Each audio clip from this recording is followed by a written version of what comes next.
Okay, so welcome to the Dean's Lecture Series tonight. It's a great pleasure to have Deb Panizzon presenting for us. I might just tell you a couple of things about Deb. I'll tell you the things that I'm allowed to talk about Deb. When I was just a lot younger than I appear today, Deb was actually at a conference we call ACERA, the Australian Science Education Research Association conference. And Debbie Corrigan and I had noticed Deb and what she was doing and how she was presenting and the types of ideas she had. It seemed like it was just one day to the next that she went from being a doctoral student, sort of running a whole bunch of things for John Pegg at the time, to then all of a sudden running a centre at Flinders University, to then thinking that she might be interested in coming to Monash University. Sadly for me, that was about a 10-year period. It seemed like overnight. And so all of a sudden I look at Deb and I go, wow, here she is sitting at the top of this wonderful career and doing excellent things. It seemed like they happened really quickly. And then I look in the mirror and I realise it wasn't quite as fast as it appeared. That means that Deb looks a lot better for what she's about to present and for where she's come from than me, who's the old guy of the faculty these days. Deb, we're thrilled having you at Monash. We are absolutely enthralled with the ability to have you come and work with us. You've now settled into the place. It's now time for you to actually put that stamp of your authority on what goes on here. We know you're doing it. Now it's an opportunity to do it more publicly. Thank you very much for working with us. Come and give us your lecture. Thank you very much, John. Hello everyone, and thank you very much for coming along. It's a nice intimate group which just really appeals to my sense of being a teacher and being able to present in the way that I really like. Again, I feel a little restricted in that I can't actually walk around, because as a science teacher, that's exactly what I want to do. I want to make sure that everyone's participating. But anyway, we'll see how I go in just moving backwards and forwards. My aim this evening is to provide a snapshot of some of the data that highlights the challenges faced by our outer metropolitan or our country teachers and schools, and to flag a couple of what I think are positive projects in the way that they address some of the challenges that I'm actually going to present to you. And I think the reason why I think they're particularly positive is that they have a grounds-up approach rather than a top-down approach. I've been working in this area for some time, which is funny because I actually started in Adelaide as a secondary science school teacher. So Adelaide City was where I lived and breathed and where I taught for 13, 14 years. So it wasn't until I actually moved to Armidale, which was quite a different context, that provided me a perspective and an insight about a whole new world that I really had a very limited understanding of. So Armidale is about 1,000 metres above sea level. It's on the Great Divide. It's a lovely spot, but it's a long way from big cities. So it's about 500 kilometres from Brisbane, about 700 kilometres from Sydney, and about 240 kilometres from the coast, which I love to frequent often, I must say.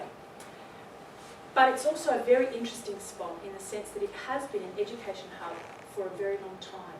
So although it only has a population of, say, 20,000 people, it has the University of New England, it has a TAFE, it has 5 or 6 secondary high schools, 3 are boarding single-sex schools, and at the time that I was there, lots of parents in Sydney would send their daughters and their sons to Armidale for boarding during the term. So, and in addition to that, it has something like 7 primary schools and its own Waldorf school. So it has an incredible diversity of schools, and so it's very much an education hub. The other interesting thing about New South Wales is that moving from Adelaide and suddenly going to New South Wales, it was this state of tests. So they were alive and well with basic skills tests. So they had a Year 5 basic skills test. At Year 8 they had ELA, which was a literacy and language test. They also had a numeracy test at Year 8. They introduced a science test in 2005. They had the Year 10 school certificate, and of course they had their HSC at Year 12. What that meant was that any student who attended a public school in New South Wales could be tracked from foundation year all the way through to year 12. There was data for that student all the way through. Now that sounds a little scary and a little sort of big brother-ish, but in another sense it meant that there was an incredible array of data that could be used quite purposefully. And I'll give you an example of that. In 2000, John mentioned my mentor, John Pegg, Professor John Pegg, who is at the University of New England, who's a maths educator, and we've worked together for a long time. John from a maths perspective and me from a science perspective. And in a rural and regional area, that works incredibly well because when you go into a school, we've got the maths and the science covered. But on one particular day, we had a principal, or a couple of principals, who were really quite astute. Here was all this data that was put together in a smart package that they had access to, and they started looking at it, thinking about their own schools and what kind of patterns it chewed up for them and what insights it provided. So in they came knocking at our door and showed us this data. What they'd done is to go into the package and actually see how their year 10s had gone as a consequence of the school certificate course. And they looked at the science achievement, they also had the maths achievement as well. Each of the circles represents one of the schools, and the size of the circle is indicative of the size of the school. So we've got some fairly small schools here. What they then did was to have a look at how each of those schools in that region compared to the state average. And when you look at these results for the year 10, you'll see lots of those schools were on the line. We've got one school here above, but only a bit. School I a little bit above. But we've got a couple of schools below the line. Now the degree to which they are above, that means they're way above the state average, and that varies. But these schools down here, of course, with any average, if there are people above the line, there are people below the line. And so these were the schools that down here. While that's interesting, it got particularly interesting when 2 years later they come back with this data. So those same schools, those same students, give or take some kind of movement, these schools were not doing so well with year 12. So there's been some interesting shifts. Now we didn't have access to the data, we relied on their data, but it did put it on the radar for us. So that now we started to think, well, what's happening here? How widespread is this? And how can we help? At about the same time, PISA data became readily available to us researchers, which is really interesting, and of course also to government authorities, so that they had a metric where they could benchmark across countries. So just for interest, PISA is an international program, and it's about assessing reading, mathematics and problem solving, and science. They have a testing period every 3 years. In 2000, which was the first year of testing, the main domain, so while each of these is assessed, there is a major domain. So in 2000, the main emphasis was reading. In 2003, maths and problem solving. 2006, science. Very exciting for us science people. 2009, reading. 2012, maths and problem solving. We're still waiting for that data to come out, so that should be out by the end of this year. And in 3 years' time, it will be science's turn again. The test involves randomly selected 15-year-old students, roughly year 9, but in some states or in some instances it might be year 8 students, it might be year 10 students, it just depends on when the students actually start school. Now what's interesting is that it started off as very much an OECD-focused program with those countries participating. But what's actually happened over time is that lots more other countries have participated each testing period. So it's become bigger and bigger. So when we looked at this data, we thought, well, what does this actually show us? Now, although every time a PISA finding comes out in science or maths, we'll have some media attention to focus on how badly Australia's doing, or how we need to do more, or how we need to jump further, or how higher, or whatever. When we actually look at how we've done in science, and I focused on the major domain year, which was in 2006, we see that Australia's mean was 527. The OECD mean was 500. So Australian students did quite better, well above the OECD average. Yet you wouldn't think that necessarily if you listen to media and what's actually advertised about it. But what is interesting is that we had 3 countries that did significantly better than Australian students. The next run down, all those countries there, we are all doing about the same in 2006. So they are not significantly different. Yes, their mean might be slightly higher, but it is not significant. What's always interesting for me is to see where the United Kingdom sits and where the United States sit, because that's where our policy people often look to get some direction. So US isn't even on the snapshot that I've put up for you, so it's well below. Okay, when we actually, when you look at the mean for Australia of 525, it's an average, it's a mean. Looks much more interesting when you actually deconstruct or break it apart and actually see what's happening in terms of location. So when we did that for 2003, these were the means that we got for each region. So metropolitan refers to your cities, your large city or urban centres. 529 there. Here, for the provincial areas, you get 516 as a mean. And for remote schools, rural schools, 489.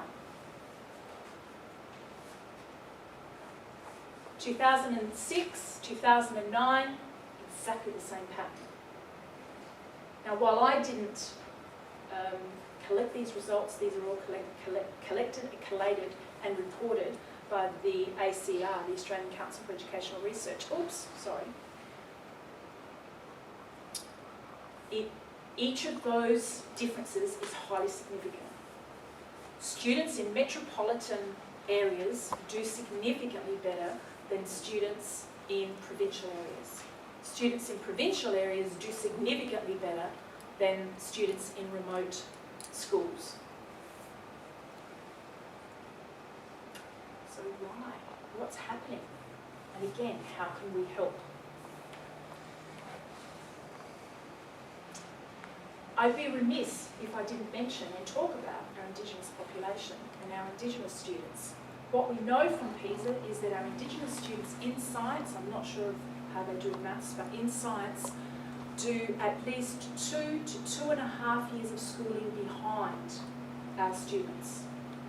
So there is a significant issue there with our Indigenous students. But is that issue enough to explain that significant difference that we see between metropolitan, provincial and remote schools? One starts to wonder. Now, I've tried to look at the data and it is difficult to extract a lot of the data. But looking at PISA, for example, if we look at the proportions of Indigenous students actually participating in PISA, 2003, 2006, 2009, here's the total number of students in each of the samples, that's Indigenous and non-Indigenous, all 15-year-olds for Australia participating, the number of Indigenous students in each sample, and the percentage of Indigenous students in the sample. They're pretty low. Their proportion is fairly low. So is that enough to actually make a difference? I'm still working on that. The pattern that I've discussed or that I've highlighted about Australia is, well, you might be sitting there and thinking, well, doesn't every country have that? Actually, no, they don't. And when you look at say, 2006 again, maintaining that consistency, there are 3 patterns that you can identify if you start looking at PISA and the results. The first one is where the metropolitan mean score is higher than the remote zone or the remote school. Where the metropolitan mean score is lower than the other locations, or where you have fairly low differences between the mean scores across locations. And you'll see on the figure here that Australia is quite interesting and quite different. With a metropolitan score of 536, 518, 502 across those locations. We fit with Korea and New Zealand. What's interesting is the UK and the US have quite a different pattern happening.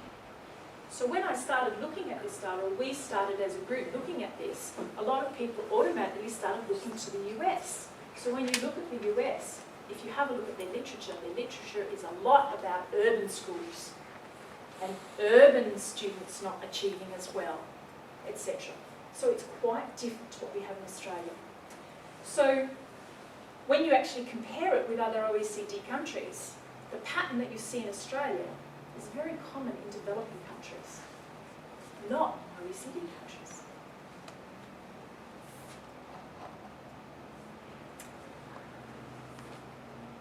Okay, so forearmed with all this, data that was starting to look quite interesting, that other people had collected, but was quite fascinating to mine. In 2005, John referred to a centre that I was involved in at the University of New England. We put in a grant and got to establish a national centre for science, ICT and maths for rural and regional Australia under the directorship of Professor John Pegg. Now, we decided that our first project was going to be to do a national survey and actually try and see if we could find out what's going on and get some data from science, maths, ICT teachers to kind of fill in some of the gaps. The first thing we did, of course, as you do as good researchers, you go out and you have a look at what does the literature say. Well, it was kind of interesting because a lot of the literature around Australia was very generic. So it didn't give us the EGs or the instances of this is what it looks like in science, maths and ICT. But what we did extricate was that there were persistent difficulties in filling science teaching positions in outer metropolitan areas. We had a report coming out from Harris, from Melbourne University, talking about science being taught by non-specialist teachers. They had done a national study. And we have difficulties in maintaining high standards of professional practice. The notion that teachers that are in outer metropolitan schools feeling professionally isolated.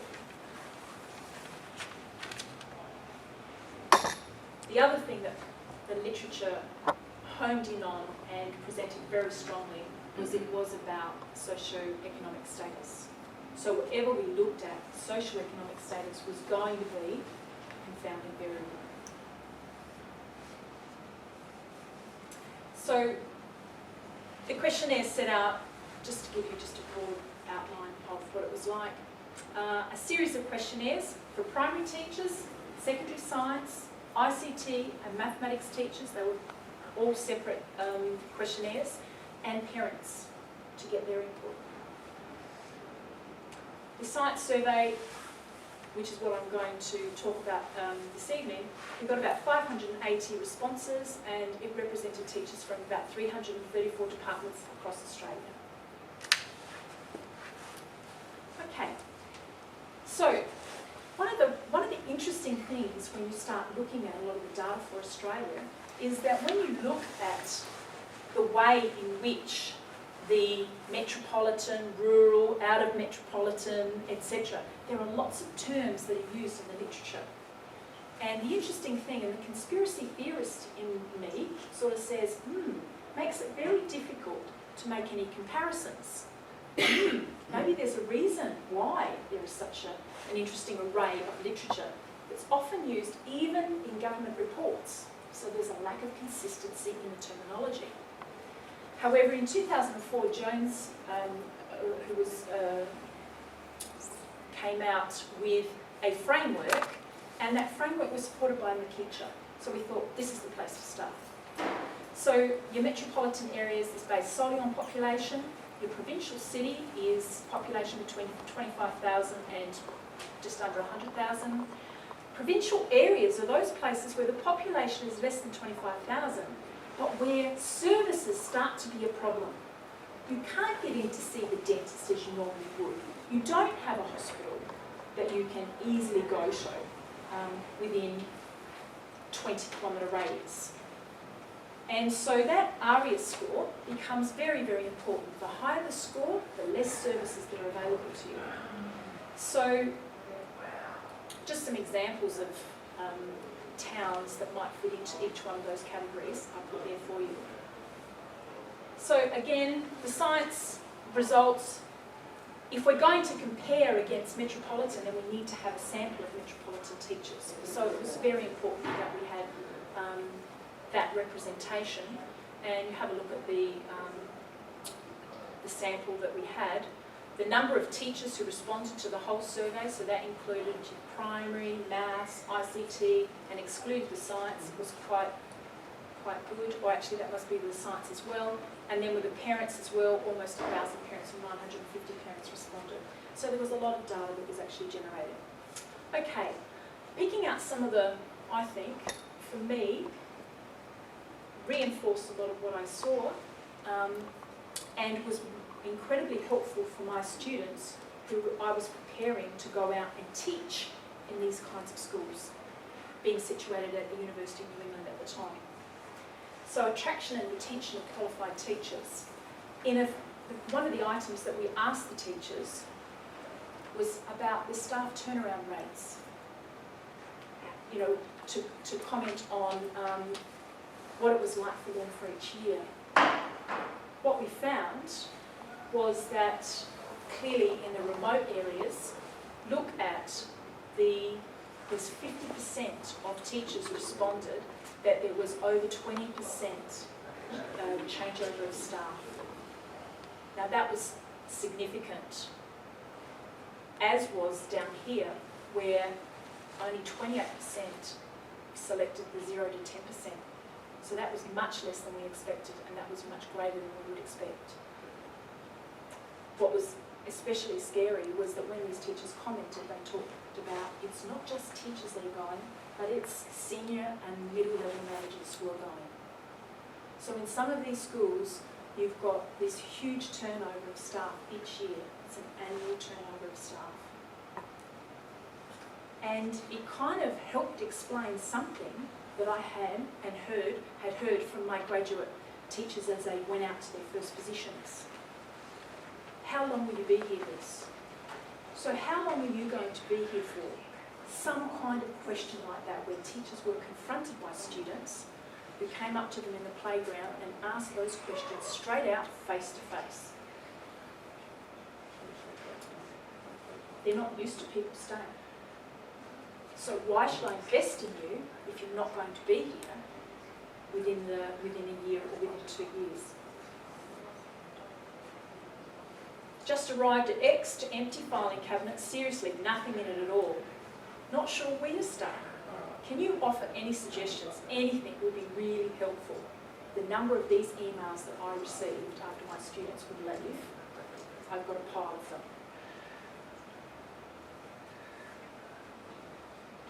So in another question, we asked them, how difficult is it for you to fill vacant science positions? It's not difficult at all, somewhat difficult, moderate difficult, etc. Where they had selected the very difficult, we see here that 35% of teachers selected that it's in remote areas, selected that it's very difficult to fill those science positions. Percentages of teachers required to teach subjects for which they're not qualified. You see, in all of these schools, there are some teachers who are having to teach outside their field. And I think that's a normal part of trying to balance the timetable, balance the budget, but people are going to have to be teaching subjects for which they might not be qualified. But you can see a clear increase as your geographical, as distance increases away from the metropolitan area. And in terms of significance, that was highly significant.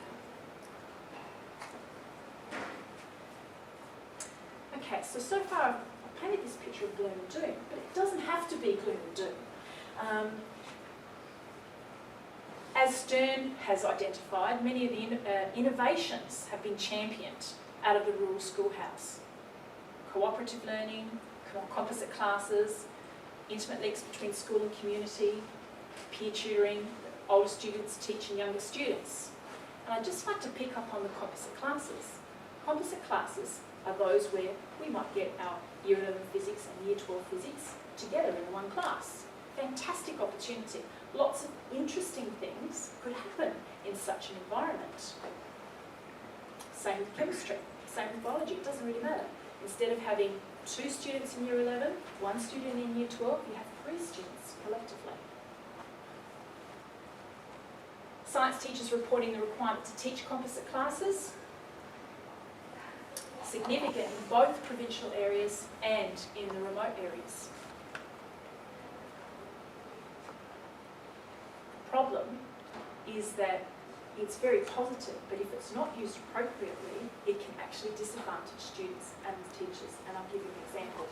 This came from the data, where teachers would say, yes, they put the Year 11 and 12 physics students together, but now instead of having 4 hours for my Year 12s and 3 hours for my Year 11s, I now have them together and they've only given me 4 hours.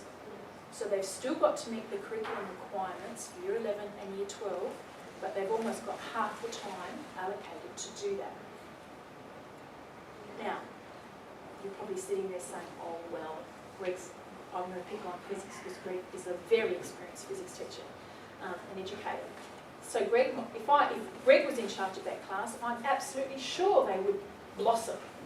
However, if you go back and you think about where the graduates are probably going, so we've got graduate teachers or new recruits who are out in these areas who may suddenly find themselves confronted with a composite class and are trying to cover the curriculum, do everything they need to do, perhaps aren't even being mentored, and are just trying to survive. So it becomes quite difficult. Teachers were also questioned about professional connectedness and isolation, material and support needs, and the student learning opportunities and experiences. And as I said, there's lots of data around that. Significant differences occurred across location for a number of those things. I can't go into detail with all of them. And also in relation to the proportion of Indigenous students in the school populations. And this was an interesting finding for me, and I'll explain what I mean. If we take professional development, if you read that first dot point, science teachers in schools with populations of Indigenous students over 40% identified substantially greater need for professional development, especially around the area or in the area of dealing with student diversity, than all other schools. Makes absolutely logical sense, nothing unexpected there. But then you get this.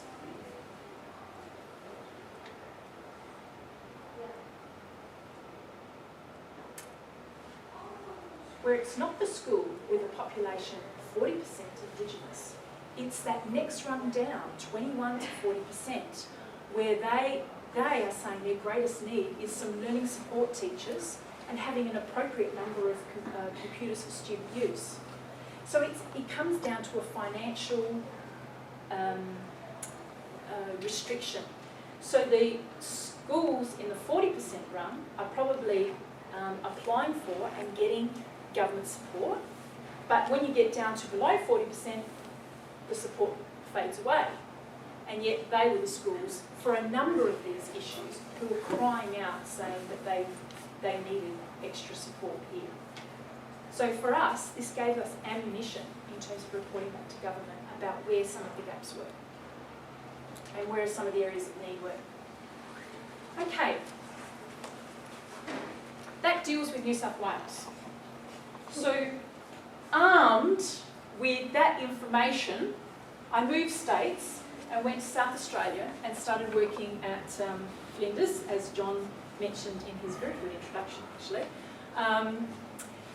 where our job in the centre was to actually work on policy.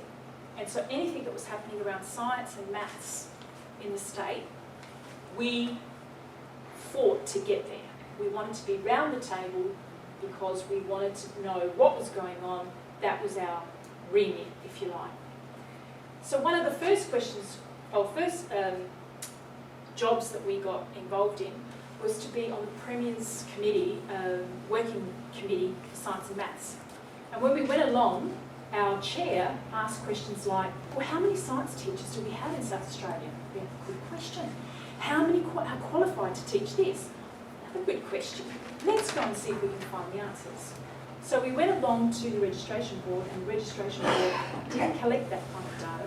They did once upon a time, but they changed their software and they were no longer collecting qualifications, what teachers were actually qualified to teach. And we don't need to do it because the education department's collecting that data. So we knocked on the door of the education department and asked them, and we got exactly the same story. We don't need to do it. Registration board does that. We've changed our software, so we're not collecting it because it's duplication. We said, well, actually, they're not collecting it. We were both new to South Australia and was sort of filling in all these gaps that we saw. So what did we do? We decided we'd do another survey. So this time, we wanted to look at teacher qualifications in South Australia.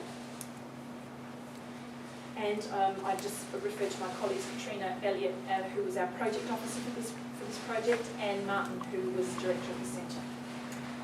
Okay, so 3 questions we had in mind. 1, what does the profile of science teachers in South Australia look like? What qualifications do they have? And of course, my favourite, are there differences between the findings of the metropolitan and the country or outer metropolitan teachers? That will be a hat I will wear forever, having had the experience in New South Wales. At the time, I'd already mentioned this report. Harris had brought out this report about looking at teacher qualifications in Australia. It was a national study. So we decided rather than reinvent the wheel, we would use their definition of qualification for science. Having to be qualified in science meant that you had a teaching qualification, excellent, and 2, to teach year 11 and 12, you had a major or a close equivalent in the subject that you were teaching. So for example, in biology, if you were teaching year 11 and 12 biology and you had a major in zoology, we considered that that would be appropriate for teaching year 11 and 12 biology. So, first thing, age profile of our science teachers. This is quite normal. We have an ageing science teacher population. I think this is quite common right across Australia actually. 50 to 60, most of our science teachers in South Australia. But what was interesting is doing the metropolitan and the outer metropolitan split.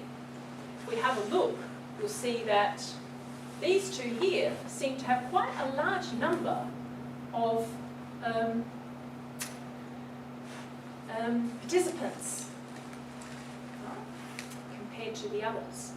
When we looked at this statistically, that is highly significant. So we have a greater proportion of students in these 2 age brackets in outer metropolitan schools than in metropolitan schools than we would expect. So suddenly, point number 1, we knew where the graduates were going in South Australia. We then had a look at qualifications to teach science, 8 to 10. So our sample is 601 teachers. So we have our metropolitan teachers, 86% are qualified to teach 8 to 10. Our outer metropolitan, 78%. Not too bad. 14% not qualified to teach 8 to 10. Might be an English teacher having to teach science. And 22%. Again, as I said earlier, you're always going to have, I think, a proportion of teachers who are teaching outside of their area. That's just the nature of schools and juggling a whole lot of things. When we looked at the statistics, that was the significance. So it was more teachers than expected were unqualified to teach 8 to 10. Now I'm going to apologise, Greg, and Beck actually, you need to take a big breath and anyone else who's got a physics background. So when we looked at senior physics, it started to look quite scary. So our metropolitan teachers, 66% of them were qualified to teach year 11 and 12, 34% not qualified. However, when we looked at our outer metropolitan teachers, 34% of them were qualified to teach year 11 and 12 physics. The other 66 were not qualified. So they may have been a biology teacher who were teaching year 11 and 12 physics. In terms of the significance, they were both significant. This one here was more than expected, this one here was less, way less than we would expect. It gets worse. Because what we did is we sat and we thought, well, not only do we have physics teachers who are not qualified, but we also have a lot of new recruits going out to these schools. So what happens when we look at a split in age? So we looked at under 40 and over 40, given the age profile that we had. So I'll start off with the better of the two. So here we have outer metropolitan, metropolitan. We have 66% over 40 in metropolitan schools are qualified. We have 53% in our outer metropolitan schools. And underqualified or unqualified, 47% in our outer metropolitan schools compared to 34%. Okay, so clearly, it's pretty split here in terms of almost 50-50, but not too bad, certainly not as bad as this. So, only 8% of the teachers under 40 who were teaching year 11 and 12 physics were qualified.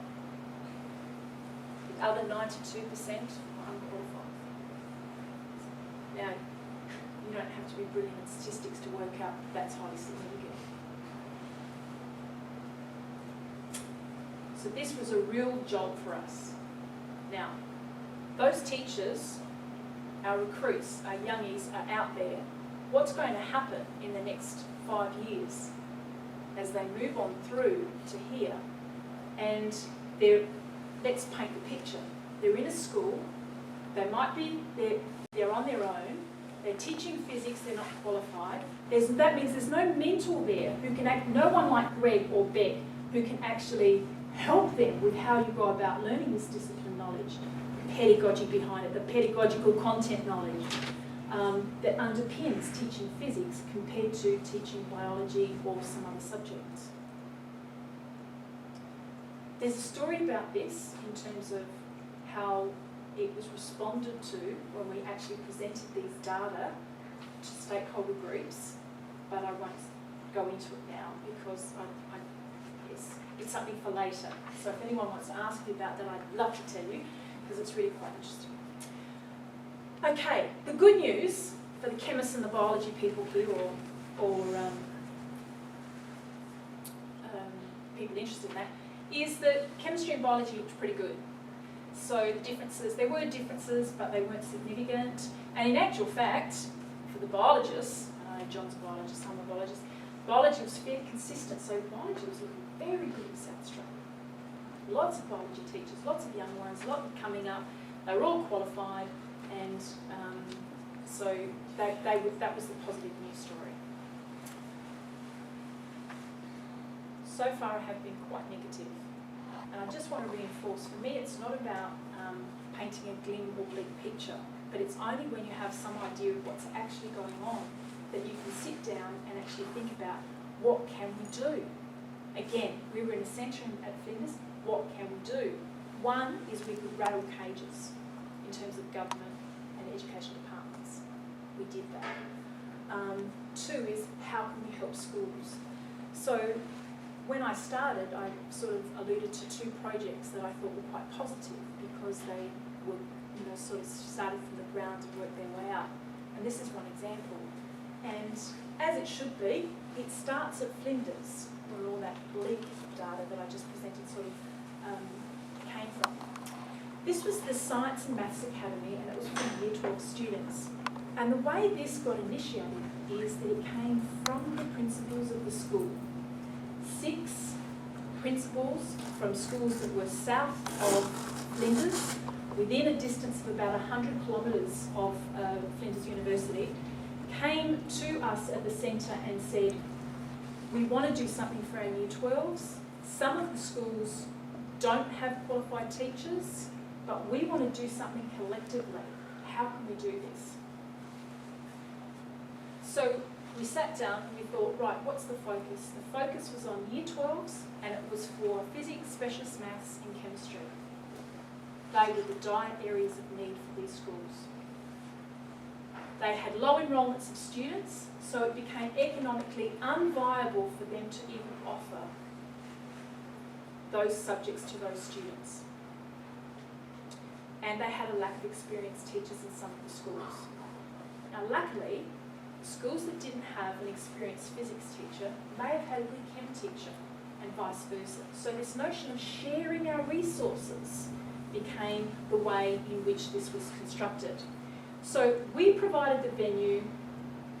Flinders got some money from the federal government to that they could put towards this for a couple of years, and we got a project officer on board who was highly competent, well known in South Australia, and she basically coordinated it and got all the infrastructure happening.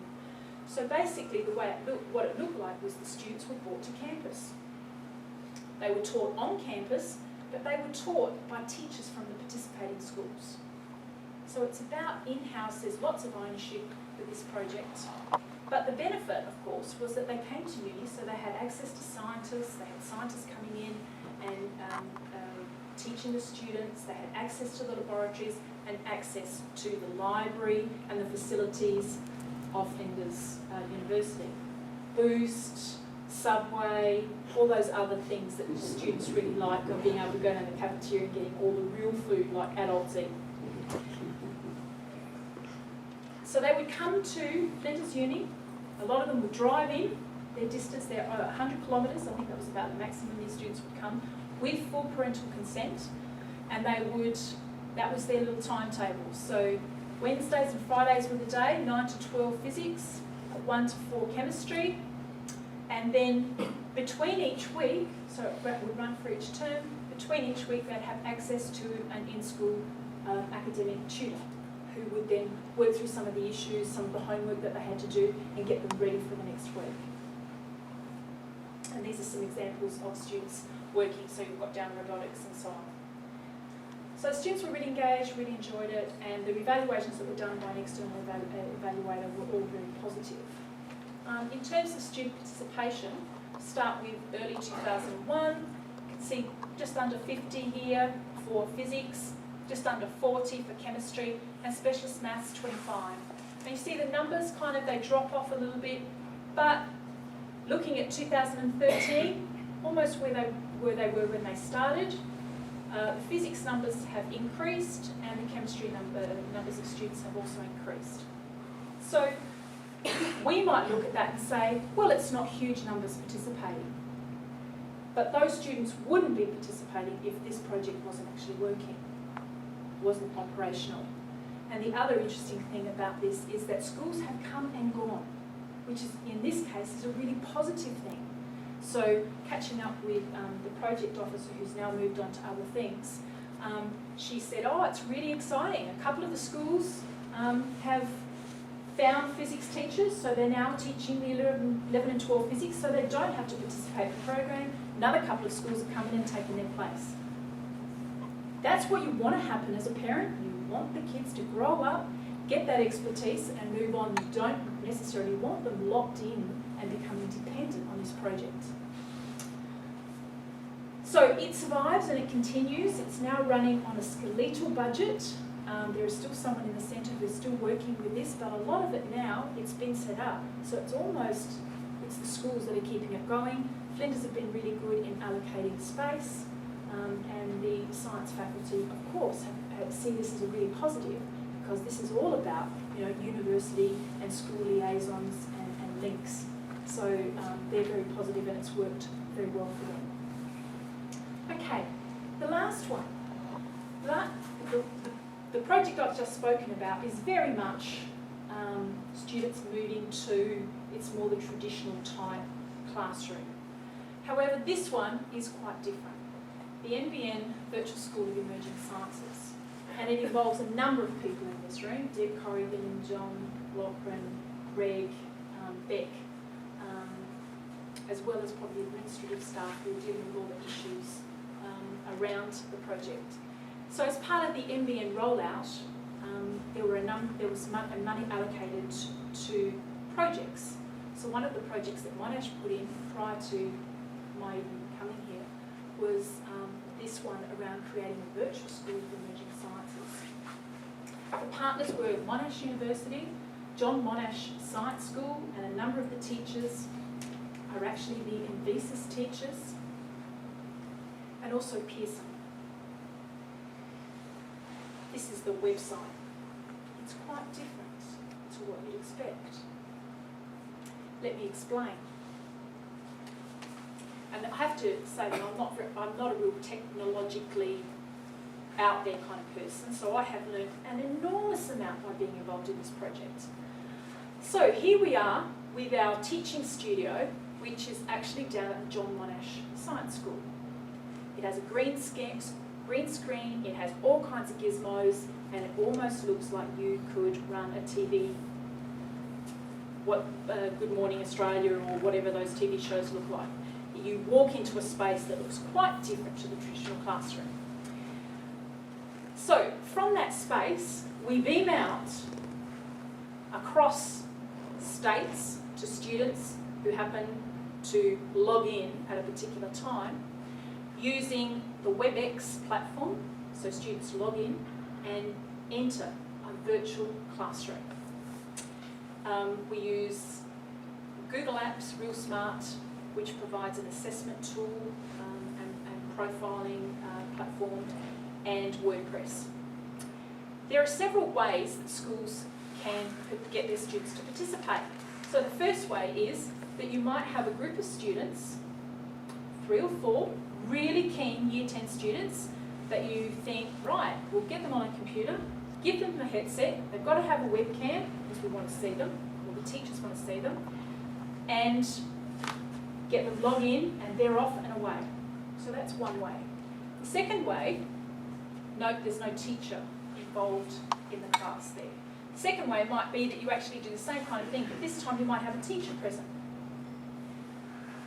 Third way is that the students might actually log in from home and participate in that virtual school. Interestingly, we have dealt with each of those 3 scenarios right from the beginning, term 1 this year, in the schools that we had participating and the students coming in.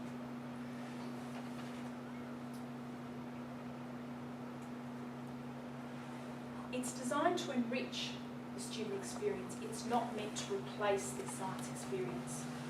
So that is a really critical component of this project.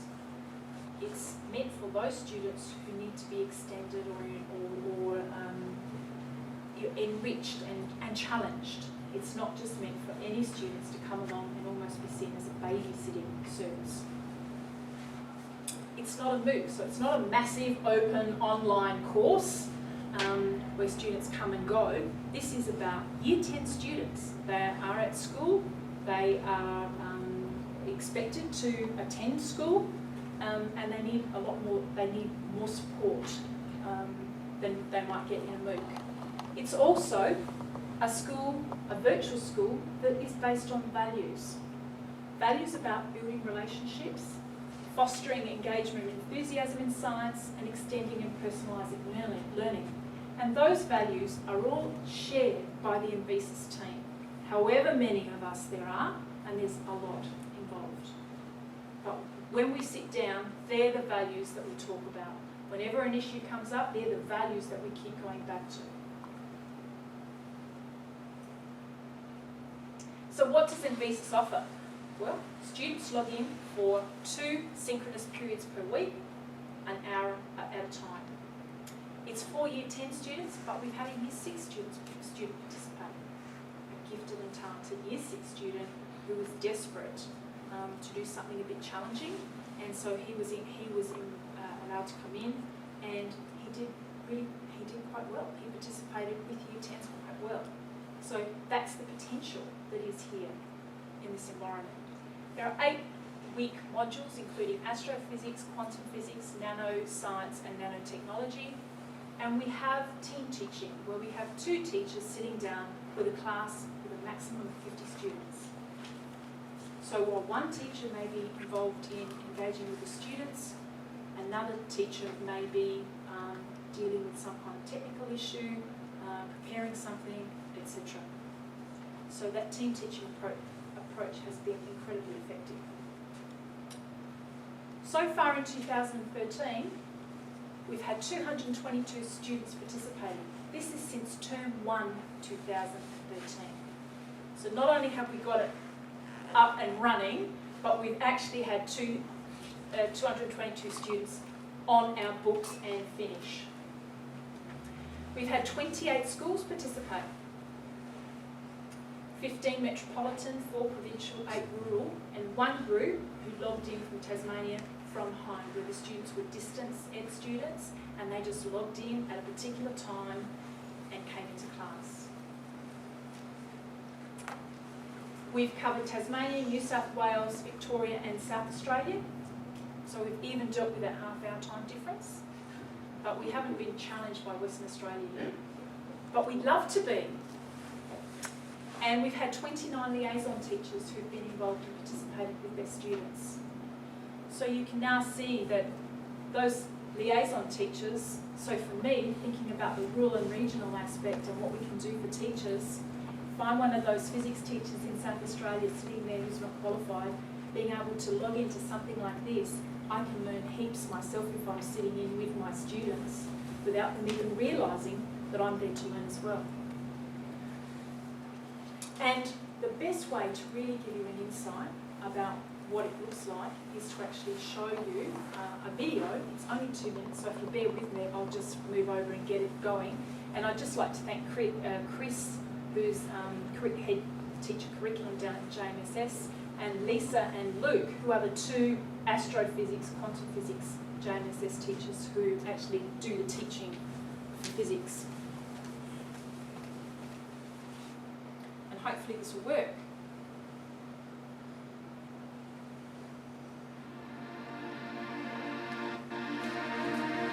Hi guys, welcome to Astrophysics lesson 1.1.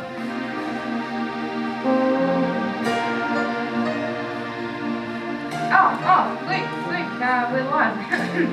Away? A phospholipid bilayer, which I believe is about 5 or 6 nanometers across.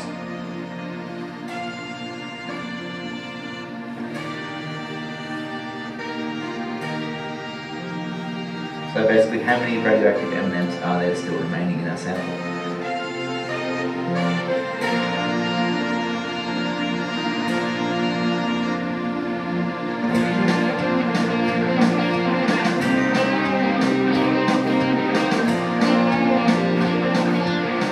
We'd like to welcome you to our panel today.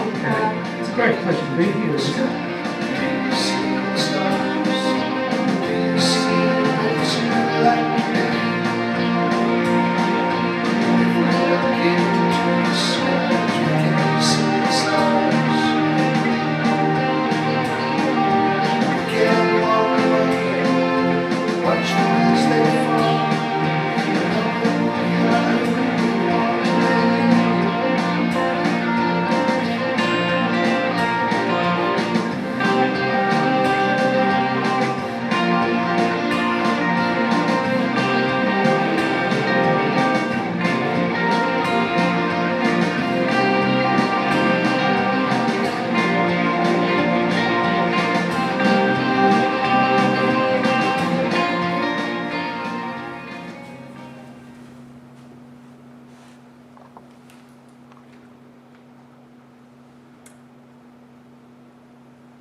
So what I've tried to do this afternoon, and that sort of finishes where I was hoping to get to, was to present an overview of some of the challenges that are out there. But I think, ending in a positive note, I think these last two projects that I've spoken about, one a little bit more traditional, but again, it's about a small group of schools coming together and actually helping to fix and overcome what is a real issue for them. And the second one, I think there's huge potential with this Invaluable project and the Invaluable school.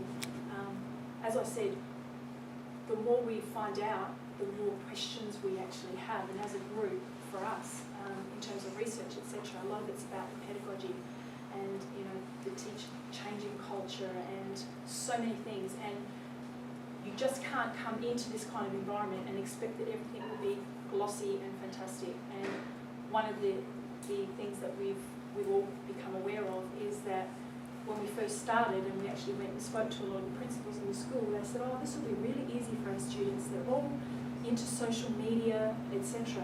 And then when it came to our first term 1 class, the students were very reticent about putting on video cameras, for example. So all these students who were into selfies and posing their photos, suddenly in this kind of environment are incredibly shy and just simply refused for term 1 to put on their video cams.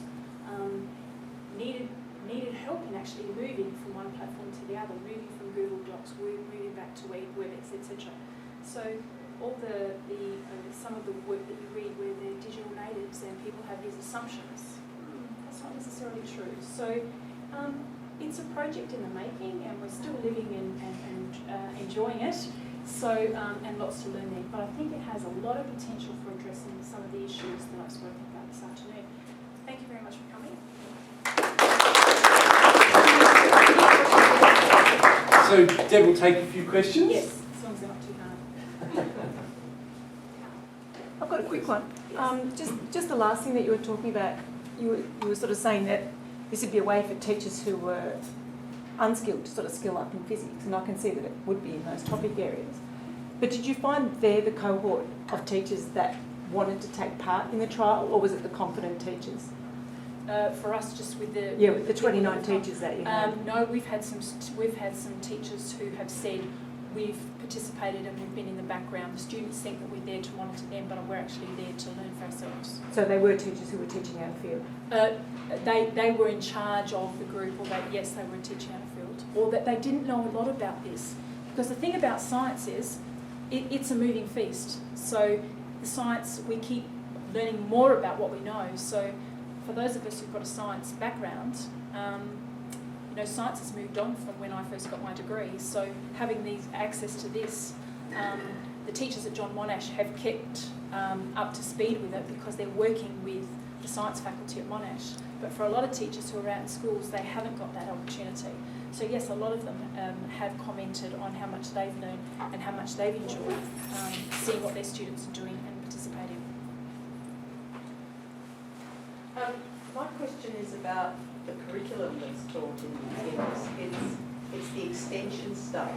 How do you see, or do you see the potential, I guess it's more of a question mark now with the NBN anyway.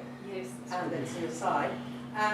But what do you see the potential for the traditional curriculum? I mean, VCE students or HSC, as we move to a national curriculum, it makes sense that there may be that potential, but even within a state, if it was different, how do you see this working with, I call it a traditional class, but let's say the traditional curriculum? I think that this could work with a traditional curriculum. They might not be using all the gizmos in the same way. I mean, what's interesting there is that we bought lots of stuff, lots of kit to put in this room, but one of the things that ended up being the most useful was just the overhead camera, the document camera, where the teachers can actually work. So I think that kind of, knowing that sort of thing, I think teaching Year 12 biology, for example, I could do that really usefully and effectively in that kind of environment and get to lots of students who are doing distance ed who aren't sitting on a phone. So for example, I've been to rural schools where the students are sitting isolated in a room on their own and listening in on the phone doing their distance ed. I experienced that in South Australia. That it's got to be better. But yes, I think that it can. And I think, isn't It's it actually better a to go traditional curriculum, Helen. It is. It just happens that it uses emerging science fields. Yeah, okay, I know that. To deal with the traditional curriculum. Yeah, but I'm talking about, I guess more in terms of, because your issues that you raised with us was about the shortage of teachers and so on. Yes. So the potential for this to address directly those issues. Yeah. And my other part of that question was, how does it link with what, say, we've learned from School of the Air, which has been doing, is now doing this sort of thing. I saw their new studios when I was in Alice Springs, but they're actually doing a similar thing. I'm not sure. I don't know because I don't know enough about Yeah. School of the Air. So I just don't know enough to It's be able just, to I answer think that they've been question. doing it for, A long since time. the pedal Yes. radio.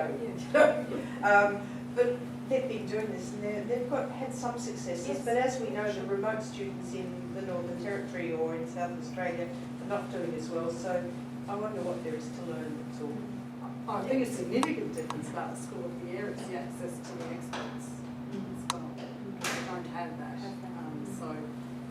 In terms of, it's sort of an enrichment rather than extension, and it's enriching because it actually embellishes traditional curriculums in very different ways. Yes. That and the use of the green screen. And the green screen. The green screen's been quite significant in what they've been able to do through that basis. And it's made a real difference in terms of engaging the kids. Yeah. Any other questions? Okay. So Deb, I'd like to thank you very much for this evening. A couple of takeaway messages I got from it. It's a bit. Was a biology teacher, so when it gets to physics, there are things that we expect and we see. One of the things about the age profile that's interesting and links to us at the university, we're a faculty of education. In the analysis of the age profile of education in tertiary institutions, we are at the top of the category. We are the oldest workforce in universities. And so where is our rejuvenation going to come from, and how is that going to be developed is really important. So your Sarah Rutherfords and Beck Coopers and Nathan Brubackers, Philip, you guys are the future. And it really matters, because although I feel a little bit older and pushing to the edge, Deb, the vitality, the interest that you bring is actually really important as you bring the younger staff on and we begin to fill this gap, because the teaching about teaching really matters, and having that in a way that is being able to be pushed now as we move to things like NVSIS and we move beyond the individual in front of our class is a big challenge for all of us and is part of where we need to go. So you working in this field gives us the opportunity to start to experiment and understand this in ways that are perhaps quite a bit different to when I was teaching. So again, Deb, wonderful having you here at Monash. We're so grateful, and thanks again. And we've got some food and drink outside. Please feel free to grab Deb and question further. Thank you very much.